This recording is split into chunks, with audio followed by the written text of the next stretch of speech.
Subscribe now and press the bell icon. Never miss an update. Hello friends, स्वागत है आपका Indian education power में। आज हम प्रश्नावली 6.1 के प्रश्न को हल करेंगे।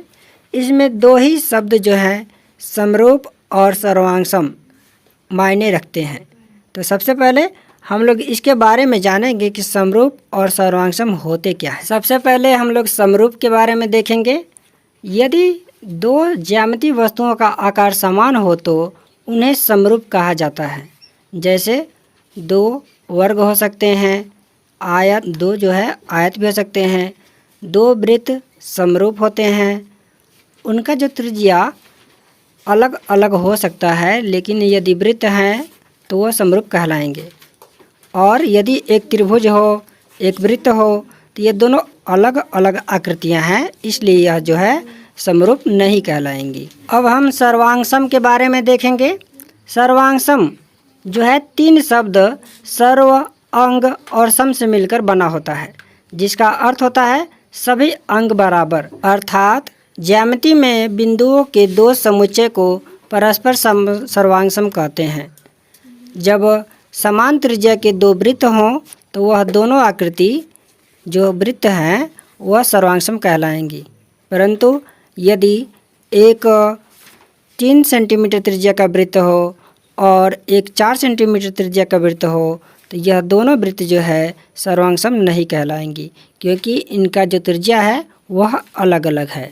अब हम प्रश्नावली 6.1 के प्रश्न को हल करना शुरू करते हैं। पहला प्रश्न लिखा गया है, कोष्ठकों में दिए शब्दों में से सही शब्दों का प्रयोग करते हुए रिक्त स्थानों को भरिए। और इसमें पहला प्रश्न लिखा गया है, सभी वृत्त होते हैं। हमें यह चूज करना है कि सर्वांगसम होते हैं कि समरूप होते हैं। तो हम पहले ही आपको बता चुके हैं कि जो वृत्त होते हैं वह एक दूसरे के समरूप होते हैं, तो इसमें जो है समरूप भरा जाएगा। दूसरा प्रश्न लिखा गया है, सभी वर्ग होते हैं। तो सभी वर्ग भी समरूप होते हैं, तो इस ऑप्शन में भी समरूप जो है भरा जाएगा। तीसरा प्रश्न लिखा गया है, सभी त्रिभुज समरूप होते हैं, समद्विबाहु कि समबाहु। तो जो है समबाहु त्रिभुज जो है हमेशा समरूप होते हैं, क्योंकि उनका जो कोण होता है कि उनका कोण जो है 60 अंश का होता है। उनकी तीनों कोण जो होती है 60-60 अंश की होती है, इसलिए।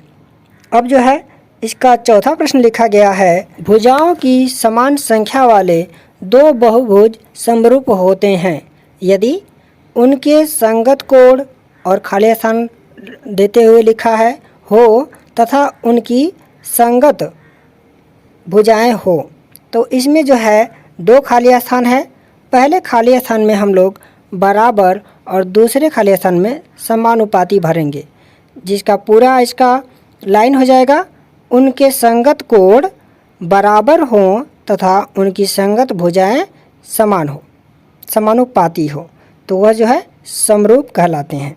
अब हम दूसरे प्रश्न को हल करेंगे। प्रश्न में लिखा गया है, निम्नलिखित युग्मों के दो दो भिन्न उदाहरण दीजिए।